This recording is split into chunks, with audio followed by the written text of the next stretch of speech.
आम्ही देखील हिंदू आहोत आणि हिंदू असल्याचा मला सार्थ अभिमान आहे। हिंदू असल्याचा मला बिलकुल दुःख नाही, अभिमान आहोत। परंतु मला बाळासाहेबांनी हे शिकवलं नाहीये की तू हिंदू आहे म्हणून रस्त्यावरती जाणाऱ्या प्रत्येक मुसलमानाची मान छाटून टाक। बाळासाहेबांनी काय सांगितलं की जे कोण असतील, मग ते हिंदू असो या तर मुस्लिम असोत, जर या देशाच्या विरोधात काम करणार असतील, या देशाच्या विरोधात जर ते काम करणार असतील, मग तो कोणी असो, तो आपल्या देशाचा शत्रू आहे।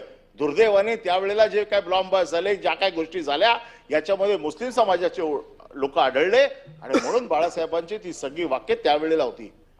आज काय झालंय, माझ्या इकडे एक सोसायटीमध्ये एक नेपाळी वॉचमॅन आहे, अख्खा रात्र ओरडत असतो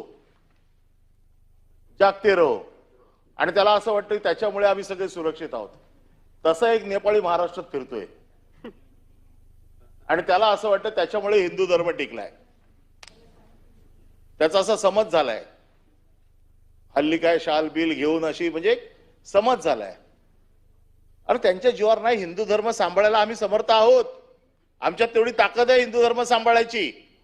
परंतु माझ्या धर्माने किंवा मला ज्यांनी शिकवण दिली त्यांनी हे शिकवलं नाही, स्वतःच्या धर्माचं रक्षण करताना दुसऱ्याच्या धर्मावरती जाणीवपूर्वक अन्याय करणार नाही याची काळजी घ्यायला मला शिकवलेलं आहे। आणि त्याच्यामुळे जाती जाती तेढ वाढवणं, ज्या काय मागच्या काही दिवसातल्या ज्या काही घटना आहेत, या घटना तुम्ही सगळ्या बघा, जाती जातीमध्ये तेढ वाढवण्याचं काम केलं जातंय। वेगवेगळ्या गोष्टींवरती इथे सकाळपासून चर्चा झाली, मी त्या सगळ्या गोष्टी जात नाही, कारण तसं जर गेलो तर मला 2 दिवस या राज्यघटनेवरती बोलू शकतो।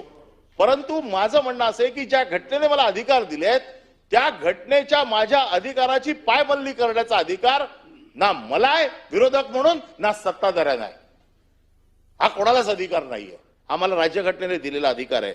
आणि म्हणून मग मला राहायचं कसं, मला बोलायचं काय, मला खायचं काय, याचे अधिकार दुसरा कोणी ठरवू शकत नाही। हा माझा जन्मसिद्ध अधिकार आहे आणि तो मी बजावणारच। त्याच्यामध्ये दुसऱ्या कोणाचाही हस्तक्षेप हा मला मान्य नाही आणि तो मान्य करू पण